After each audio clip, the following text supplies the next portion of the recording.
on the field, I am pretty much fluent in Spanish. Like I have a really, I wouldn't say I'm fluent like now. Like for me, building sentences is the challenging part. But like on the field, it's more like one word here and there. Like oh, behind you, turn, like watch your back, oh left, right, all that stuff. And like I said, I've lived in Texas for 5 years now, so I picked up a lot of Spanish. So I think me and him, we communicate in Spanish. And I'll say one thing with Emmy, he went through a very rough patch beginning of the season, and now he seems to be turning things around. For you as a teammate, what was something that you noticed that he was doing different, or what was something that you guys would tell him during training or in the games? Honestly, I think for him, we haven't told him anything. Like you see it in training every day. You see the quality he has, the skill set he possesses. Like he can shoot with both feet, technical, fast, works hard. It's all about luck. I would say like almost luck. Like we see it every day. Like the quality he has. 2 temporadas y ahorita tu estado de ánimo, ¿qué sientes tú que te has dicho a ti mismo? ¿Qué sientes tú que ha cambiado en la forma de cómo entrenas, cómo juegas, para poder llegar al nivel que estás jugando ahorita? No, creo que como dije, siempre he trabajado desde que llegué aquí y nada, al final es el técnico Josh el que decide quién juega. Yo siempre venía trabajando, obviamente pasaron cosas personales también y nada, muy contento por el presente.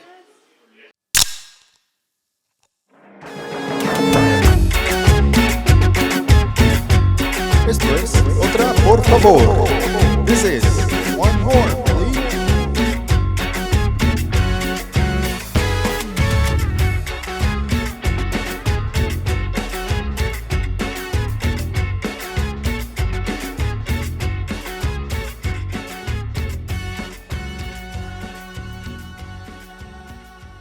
Hi, and welcome to Otra, por favor.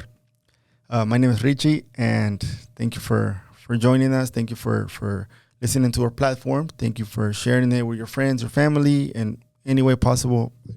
I greatly appreciate it. I was not going to drop an episode this week, or we were going to take it off, but I decided to, you know what? Why not? It's been an eventful week. We've had a lot going on in the world of football and in the world of, just outside of it as well. But the reason why I wanted to drop an episode, and I feel like, you know what, it was necessary to drop it, is because I was part of the post-game press conference, the game between Austin FC and New Mexico United. It was played for the the U.S. Cup, the Lamar hunt, and we got a victory. I want to go jump into that later. But the reason, there's something that caught my attention, and it was after the press conference, I was able to partake in it.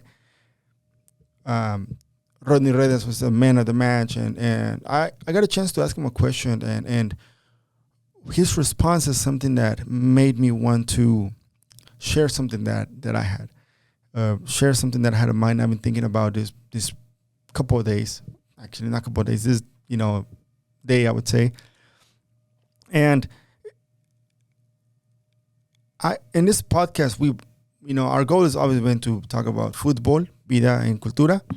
When it comes to the football part, we want to highlight all of the good that the team is doing, but we also want to be unbiased and bring out to light anything that's not working out. Part of it is just conversation. I know personally I've been out of hand with some opinions, especially regarding several players and the coaching staff. But everything I really wanted to do is just do it with some sort of respect. Do it with and for me is growing. And anytime you're part of something, there's growing pains, and if I want to grow the legend, I want to help it grow in every way possible. So I want to just share this what I have in mind, what I've written down, and what I've what transpired yesterday, or that's transpired is a word, but I want to just highlight really quick a little bit about the game before we move on to what was said. Austin FC played New Mexico United, and I would say a game that had a lot of doubt or a lot of confusion of what could happen, because in the MLS somehow there's a balance of winning and losing, but you're still in the fight because it's a long season. You're playing a U.S. Open Cup match. You lose and you get eliminated. These are known as single elimination games. And last year we had an unfavorable result against San Antonio. We traveled to San Antonio. We didn't win. So that pretty much started bringing a sense of pessimism around the supporters, around people that watched the team. And then what happened, earlier this year against Violete, it was another loss that hit hard. So everyone just didn't know what was going to happen in this game. However, the support is there. The stadium, I would say, was maybe 80% full. I haven't looked at the numbers. People showed up, and the tickets were $20. Austin FC came in. They got the victory, 2-0. It was a I would say the first game was pretty. The first half was very disputed, especially because both teams wanted to close out the game in the first half, and then going to the second half maybe with a little more of control. This is what I saw. I got the chance to photograph or take pictures during the game in the field level, and I felt like the first half was very toe to toe, but everything changed once Rodney Redes came and scored the first goal with an assist from Rigoni in a corner. The placement of the ball where Rodney was, just the execution of the header, it was amazing. I was on the pretty much other side of the goal, so I didn't get to see the celebration, but everyone just came and hugged him. He's been doing very good, or he's doing good this past couple of games. And at first I was sort of not really believing in it, but also I wanted to, okay, if he continues to improve, then there's something good that's going to happen. And then especially the team is also suffering from a lot of injuries, and having a player like Rodney, who's not been doing great for so long, and then coming in, scoring a goal in a tournament where, last year was pretty tough. This year it's a different phase. There's some sense of confidence back, in him, especially in particular the team towards him. Josh Wolf, with confidence in Rodney Redes, and also the fans. He was, cheered Rodney. It was great. He was the man of the match, and another player that got his, he seems to start feeling confident as well is Rigoni. Emiliano Rigoni, he's had a rough patch, especially when he came in as a DP. There was a lot expected from him, and I believe maybe just adjusting to a new league or what was happening here, he was going to struggle with it. But you know what? He actually started turning things around and started doing better, especially this past couple of games. He scored a goal, has an assist. Now, we are going to say, New Mexico, ¿quiénes son esos? We beat this, USL team. They're not doing great in their league. What Sonny Guadarrama said in a previous episode is a win is a win. And no matter what, you have to win. Because then we go into, it changes the narrative when you win a game. It changes everything. it's different whenever you're losing and you can play the best soccer, and because the strategy is questionable. Who's playing in the field is questionable. We even question the coach whether he can be out or not. I admit it. I've been saying Wolf out, but it's sometimes teams like New Mexico United can bring out the worst or the best, because if you're going into this game and really, really just crash and lose, things are going to get worse. Anything you're working at, maybe against a team that for me, it's not in the MLS level, it's really going to bring to light everything that, or expose everything that is going wrong. But when you win this type of games, one, it gives you confidence, but two, it also helps you believe in your system. It helps you believe in your process. And we've been talking about Josh Wolf's believing in the process. Maybe some of that was lost along the way. He's finding a track in especially this past couple of games where we've tied 2 games, but we haven't lost 2 games. And we won a game that, it could have been bad if we would have been single eliminated against New Mexico United. So fortunately, we got the win, and then Maxi Urruti came in and scored another goal in the first half. Second half, more in the game. Second half was a little more, trying to control the ball, trying to stay calm, especially with players coming back from injury or coming into the team playing a couple more minutes, like Rado and Cascante coming in for an injury. This type of games, when you're winning them and you control them, it helps on moving to the next step. You're not feel like you're stagnant, or you don't feel like you're stuck in this situation of where can we go next, because now you can win and you aim to push forward. We were just, this season has just been tough, and now I'd rather have a problem of, okay, we're going to have our key players come back slowly, Sebas, Fagundes, and we're going to, I'd rather have how we're going to play and integrate them into the system. And then Owen is going to be playing the U20 World Cup, which is congratulations to the call. But now the question is how we're going to, move forward with the players that are coming in, with what's going on. I would say the team is in survival mode. And when you're in survival mode, sometimes you play to, without any fear, and you just, this is more relajado, you're more relaxed, and you're throwing punches because you already know, hey, what's the worst that can happen? You lose again. You've been losing. So, a little bit of everything.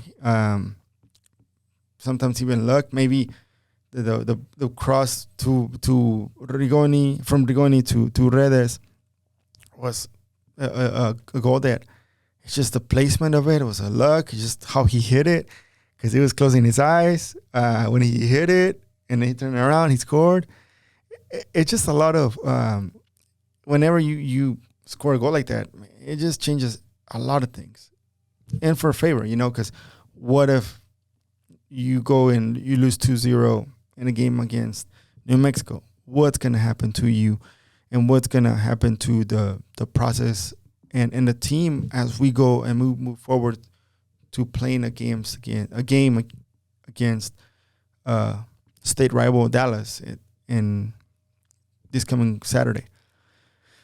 But I know I probably said a little, went up and down, up and down, up and down.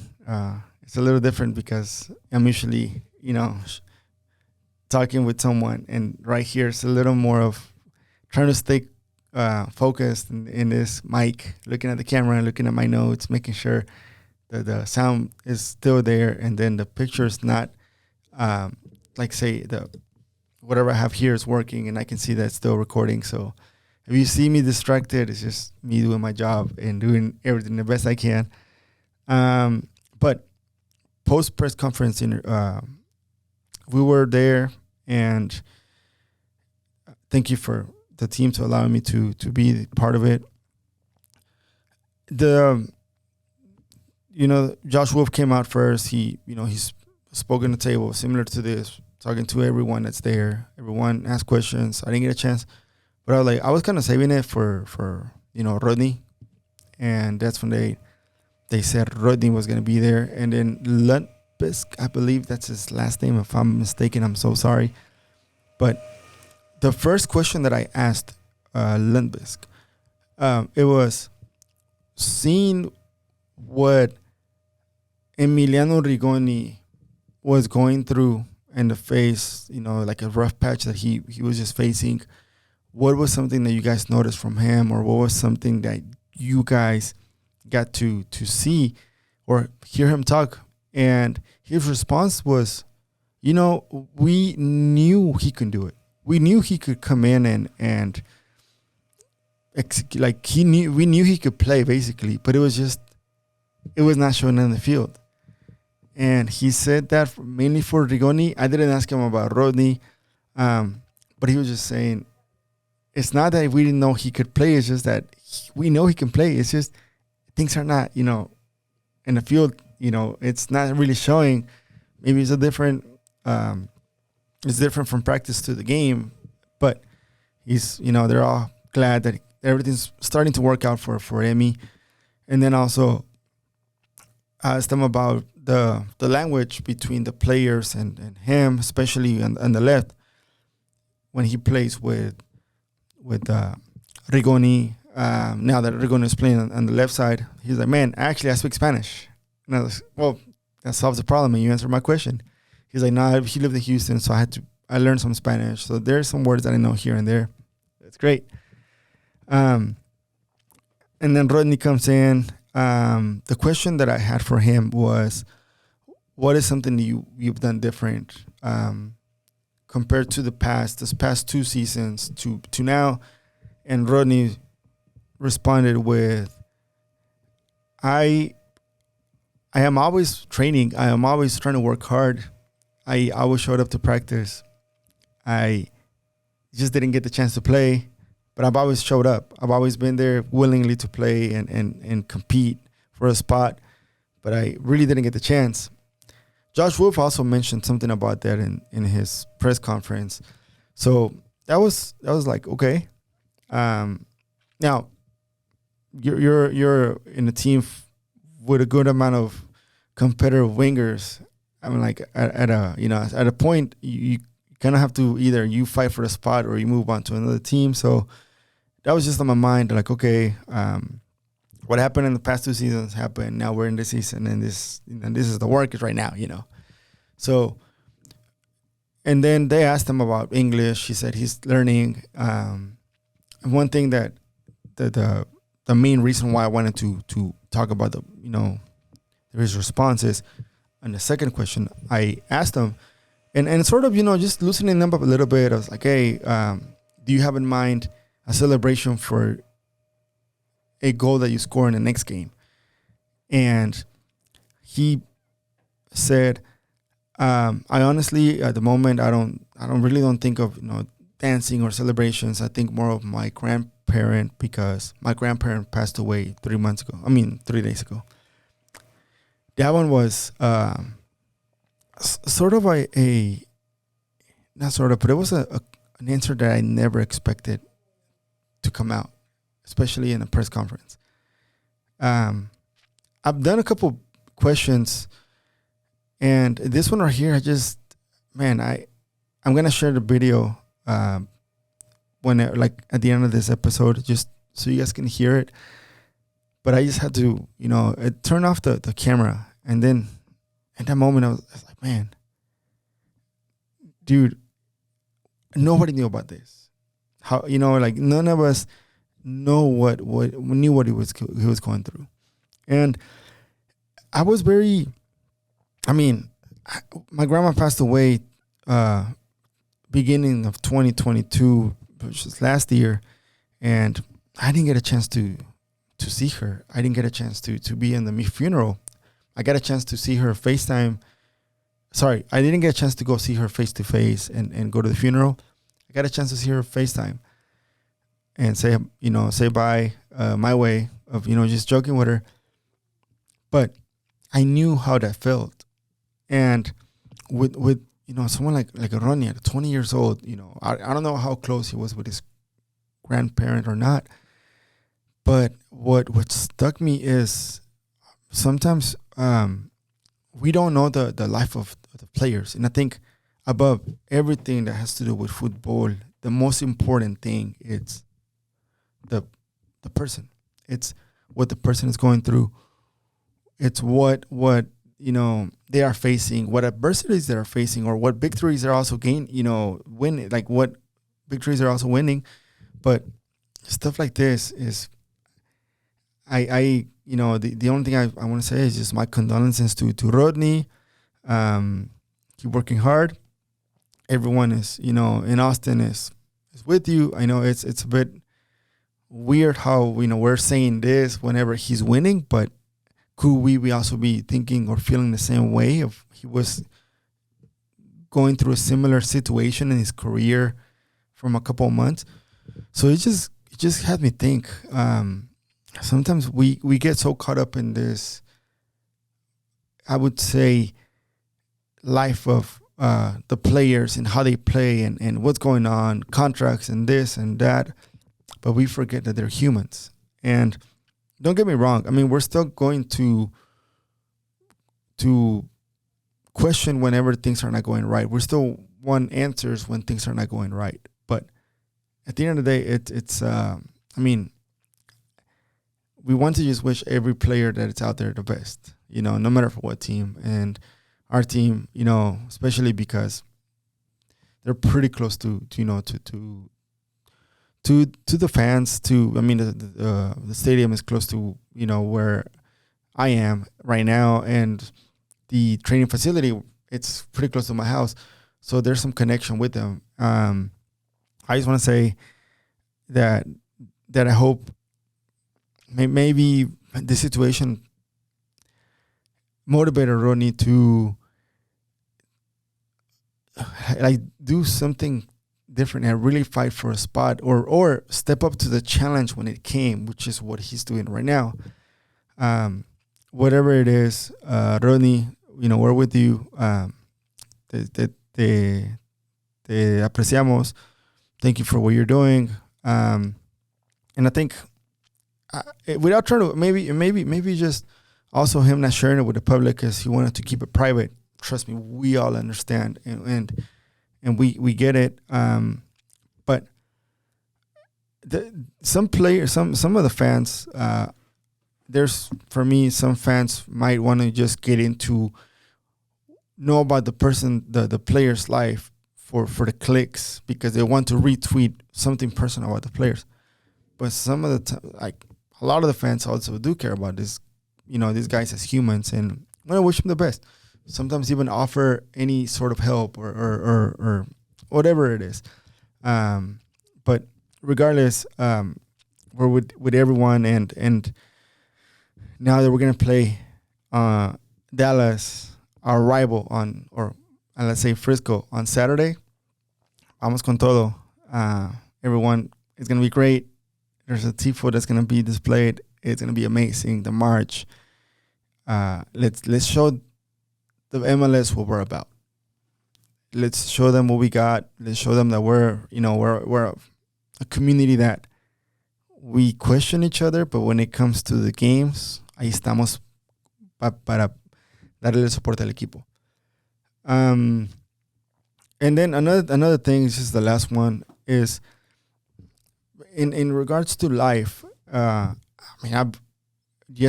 been, these past couple of weeks have been pretty tough.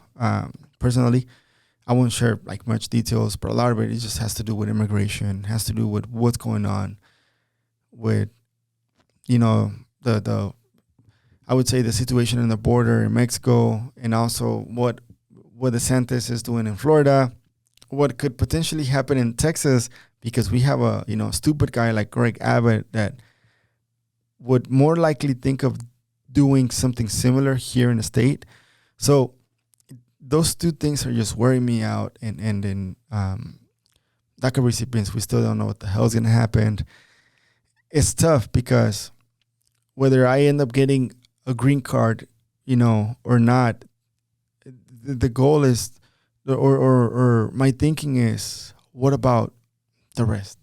What about everyone? So I'm literally gonna use this platform, one, to portray, or I want to invite anyone that has a story. You know, I want to first focus on DACA recipients, because those are recipients those are the segment of the population where I can relate to the most, because I'm in the same situation. But I want you to email me or share with me yours. You can send it through email, ricardo@otraporfavor.com, or you can just send me a DM through Instagram or Twitter, Otra por favor. And I want you to, if possible, share your story, because I know for sure that we're doing something fucking good in this country, and we're doing everything possible to contribute to a country that is not giving us something besides a half-ass permit to stay here, and we have to renew it 2 years. I want this country to fucking appreciate us and know that we're here to contribute. We're here to help the economy. We're here to pay taxes. We're here to open up businesses. We're here to create spaces where people can talk.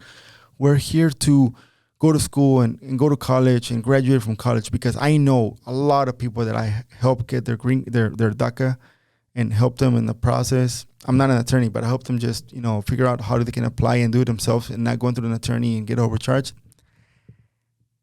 I know those people, most of them are doing great. Most of them are buying houses. Most of them are working for MLS Pro, covering the league and covering Houston Dynamo. I know there's people out there that are just working hard in logistics, that are doing everything possible to fucking stay alive and renew their permit every 2 years without knowing what the fuck is going to happen in the next couple of months or the next couple of years. And every politician out there that wants to stop us, you got to try harder, brother, because we are not intimidated. And the only way we're not gonna fight through legal court systems. We're not gonna fight through calling you out and tweet on it. No, we're gonna fight by proving you every time. And statistically, we can prove it that we pay taxes and we contribute and we get shit done. That's what we're gonna do, because we want this country to be better. If not, we wouldn't be here. So please get your mind out of the fucking gutter you got of being a racist, bigot, Greg Abbott, and all of those 8 states that are trying to dispute DACA and trying to finish it. Think about the consequences, because you're going to suffer. We are going to be okay, but the state is going to suffer. Florida is going to have something that and I'm not saying like something violent, but they're going to have a shortage of workers because my people are out there doing their work in the construction fields, in the agriculture fields. And you're going to feel it over time progressively. And I really, really hope that you guys get a chance to change your perspective. And I really hope that you guys just give people a shot, give people a chance. Bring a boat that, yes, there needs to be security in the border. That's fine. There needs to be a way for people to have asylum, maybe do it in their country and not come to the border, to not risk everything. That's fine, because there's also been stories about coyotes taking advantage of people and selling this narrative of, once you get to the U.S., you're going to get a free access or a free pass and get asylum. That's not the case anymore. That I know, and that should change, but there's a necessity going on. And there's a shortage of labor in America. And we have a lot of people in the border that I'm pretty sure can work for almost nothing. So I just want you guys to put a bill and you can do it by step. You can do security with DACA and then move to the following step, but get something done in Congress. Greg Casar, I'm calling you out, man. You haven't done shit. Castro brothers, you guys just talk in San Antonio, but you guys haven't done anything. Stop tweeting about things and get to work. And every politician, every Democrat that promised shit that you're not fighting for us right now, don't do things with the fear of losing voters, because you're going to lose them by not doing anything, and people are going to appreciate the fight more than the lack of fight. Also, just changing it up. If you guys want to feel good, this is a completely different one, but I would recommend, if you're having a bad day, if you haven't seen it yet, but go check out Guardians of the Galaxy. It's a good movie. You're gonna like it, and you're gonna enjoy it. It takes it back to the basics. Just put it that way. Anyways, this is another episode of Otra, por favor. Thank you, Hop Squad, for this amazing Professor Pleasant that you have given us. Appreciate you guys. Be on the lookout for what's to come. Some great stuff. Other than that, show up on Saturday. Let's support the team. If you're going through a tough situation, hit me up. Because if I'm going through a tough situation, at least we can both, talk about it, and maybe we can help each other out. Anyways, se cuidan, se portan bien. Adiós y arriba la América.